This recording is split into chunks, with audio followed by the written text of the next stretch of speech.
Μυδοπίλαφο. Υλικά για 4 άτομα.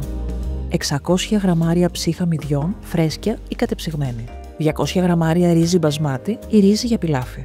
2 μεγάλα φρέσκα κρεμμυδάκια, 1 πιπεριά φλωρίνης, μισή καυτερή πιπεριά κέρατο.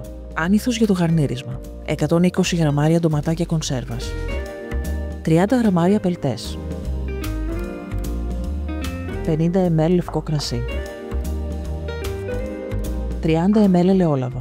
30 γραμμάρια βούτυρο αγελάδας. Αλάτι, πιπέρι, κάρι. 1 μέρος ρύζι και 2 μέρη νερό. Ψιλοκόβουμε τα κρεμμυδάκια και τις πιπεριές. Σε ένα τηγάνι ρίχνουμε το βούτυρο και το ελαιόλαδο. Αν θέλετε να βλέπετε περισσότερες συνταγές, κάντε εγγραφή στο κανάλι του Φοντουρίσμου. Γράψτε μας στα σχόλια τις εντυπώσεις ή τις συμβουλές σας. Μόλις ζεσταθούν καλά, ρίχνουμε τα κρεμμυδάκια και τις πιπεριές. Ανακατεύουμε καλά μέχρι να μαλακώσουν. Θα χρειαστεί περίπου 5 με 6 λεπτά σε μέτρια φωτιά.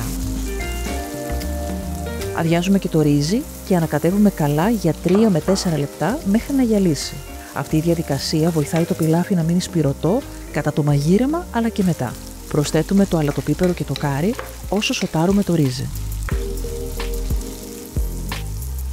Σβήνουμε με το κρασί. Αφήνουμε 2 με 3 λεπτά να εξατμιστεί.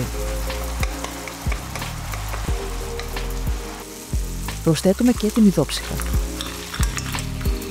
Ανακατεύουμε καλά.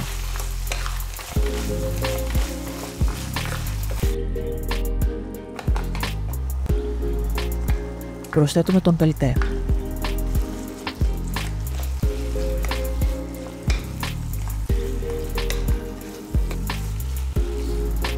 Στη συνέχεια προσθέτουμε και τα ντοματάκια.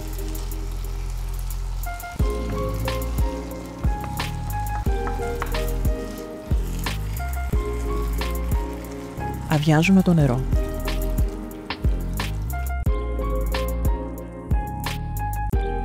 Ανακατεύουμε καλά, χαμηλώνουμε τη φωτιά,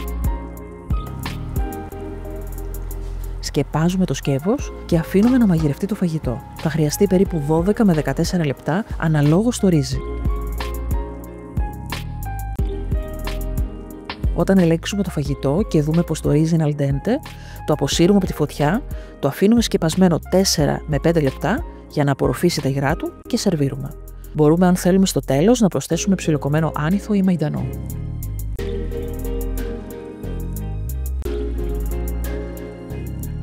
Αν σας άρεσε το βίντεο κάντε like και αν θέλετε να βλέπετε περισσότερες συνταγές, κάντε εγγραφή στο κανάλι του Φοντουρίσμου.